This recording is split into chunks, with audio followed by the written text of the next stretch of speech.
Вот это, например, погремушка из костей. Вполне даже симпатично выглядит и не страшно. А вот отдельными костями барабанили, стучали и набивали ритм.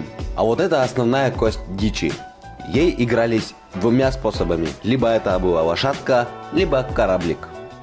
А как вы считаете, травмируют ли психику детей игры костями? Напишите свою точку зрения в комментариях.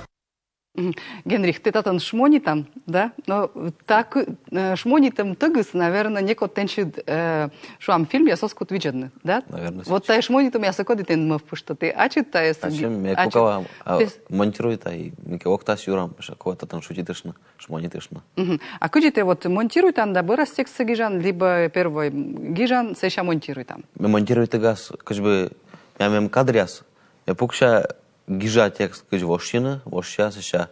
Видя да, оже кадряса, бара гижышта, сияс миме виштава микрофоном, монтирует бара виштава и сидж. Ты над ташем ловья процесс. Ловя процесс, да.